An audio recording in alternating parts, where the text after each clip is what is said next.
Dulu waktu saya kerja di majikan pertama itu, saya jaga 3 anak kecil ya saudara. Saya kerja di sana selama 14 tahun, dan saya menjaga 3 anak-anak yang beda umurnya itu 3 tahun, 3 tahun. Jadi pertama saya ke Hong Kong itu, anak yang pertama baru lahir, saya datang, lalu lahir adiknya, dan lahir adiknya lagi. Jadi saya jaga mereka sampai saya 14 tahun di sana. Karena mereka ada satu masalah ekonomi, akhirnya mereka nggak bisa meng-hire saya lagi. Akhirnya saya pindah majikan. Tapi puji Tuhan sampai hari ini pun komunikasi saya dengan mereka, terutama dengan anak-anak yang saya jaga, itu masih tetap baik ya saudara. Dan singkat cerita, saya mau sampaikan kesaksian ini, bagaimana saya belajar untuk memperkatakan yang baik untuk ketiga anak-anak saya yang jaga.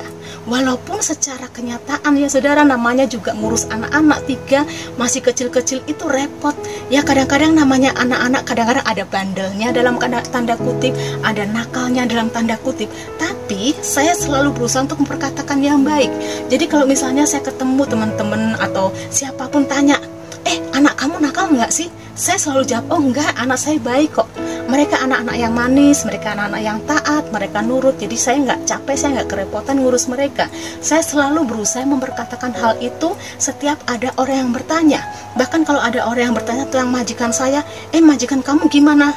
Karena biasanya ya banyak saya ketemu teman-teman saya, pada saat mereka bertemu, mereka tuh menceritakan tentang keburukan majikannya. Saya berusaha untuk tidak memperkatakan hal seperti itu.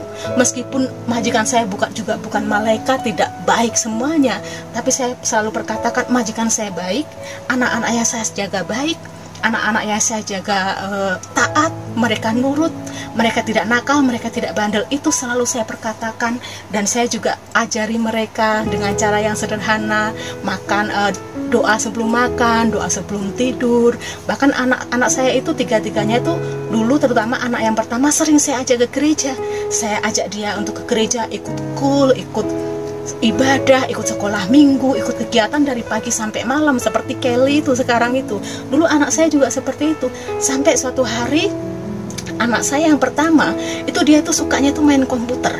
Kalau udah selesai PR, dia itu bisa berjam-jam di depan komputer.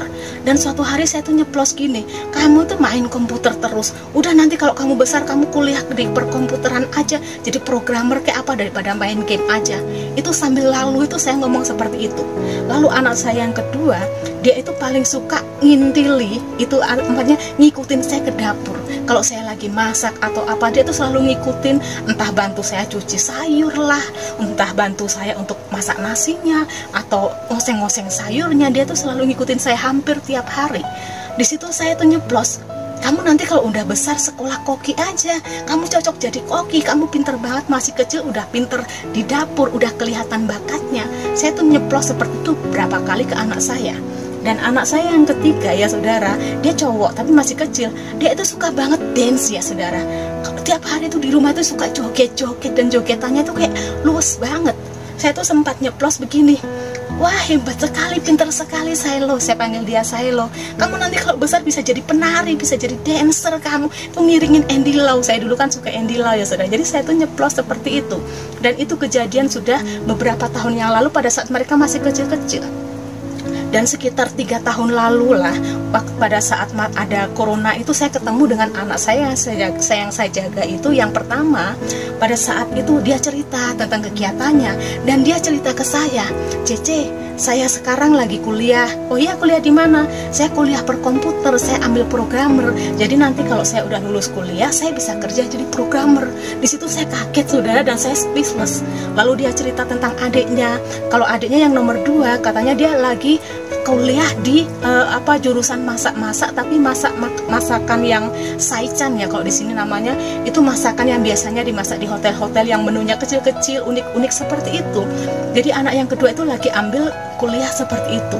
Lalu adiknya yang terakhir yang cowok, dia masih SMP saat itu, tapi di luar sekolah dia itu ada sekolah dance. Jadi dia itu belajar dance, dan dance yang ala-ala K-pop seperti itu. Dan saat ini ya saudara, anak saya yang pertama dia kerja jadi programmer, anak saya yang kedua dia sudah kerja di hotel, dia jadi koki, dan anak saya yang ketiga kuliah di Taiwan, tapi dia juga jadi dancer profesional saudara. Dia sering manggung di panggung-panggung yang besar, bahkan ngiringin artis yang tampil seperti itu. Di situ saya tuh benar-benar speechless ya saudara. Apa yang saya ingat, saya bilang ke kakaknya itu, ya, anak yang pertama itu, kamu ingat nggak dulu saya ngomong seperti itu ke kamu? Dia langsung jawab, iya Cici, saya ingat banget. Dulu kan saya suka main komputer, terus kamu bilang suruh saya kuliah komputer aja. Dan saya ingat itu, entah kenapa setelah saya lulus sekolah, saya tuh pengen sekolah komputer.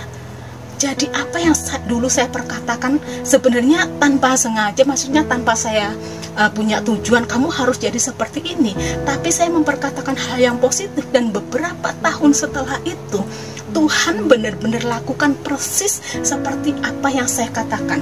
Dan satu hal lagi ya saudara, yang benar-benar membuat saya semakin speechless. Anak saya yang pertama cerita, tiba-tiba dia ngomong begini, Cece, sekarang saya tiap minggu ke gereja loh. Saya kaget saudara, karena keluarga majikan saya itu bukan orang Kristen. Di situ saya benar-benar, ya Tuhan, luar biasa sekali. Dan anak saya bilang seperti ini, saya selalu ingat dulu waktu kecil kamu ajarin saya doa, kamu ajak saya ke gereja, kamu cerita-cerita tentang cerita Alkitab kalau mau tidur. Saya ingat semuanya itu Cece. Makanya setelah saya besar itu masuk SMA itu, saya tuh pengen ke gereja. Akhirnya saya bilang sama Dedi dan Mami, dan Dedi sama Mami ngizinin saya. Jadi sekarang saya sudah berjemaat di gereja Hongkong. Disitulah saya benar-benar air mata saya tuh mengalir. Saya sukacita yang luar biasa tuh ya saudara, bahwa apa yang dulu saya tabur, tanpa saya mikir nanti kedepannya saya dapat menuai buah seperti apa, saya nggak mikir seperti itu. Tapi saya berusaha taburkan hal-hal yang baik, dan beberapa tahun kemudian baru saya bisa menuai buah itu. Hidup kita harus menjadi berkat buat orang-orang yang ada di sekitar kita. Di tahun Pedalet ini ada pesan khusus dari Tuhan supaya kita menjaga mulut dan perkataan kita. Karena itu kita harus memperkatakan hal-hal yang baik dan positif buat diri kita sendiri maupun buat orang lain. Karena kalau Tuhan berkenan, maka setiap perkataan kita akan terjadi sesuai dengan kehendak Tuhan. Dan nama Tuhan dipermuliakan, hidup kita dapat menjadi berkat. Selamat Hari Natal, Tuhan Yesus memberkati.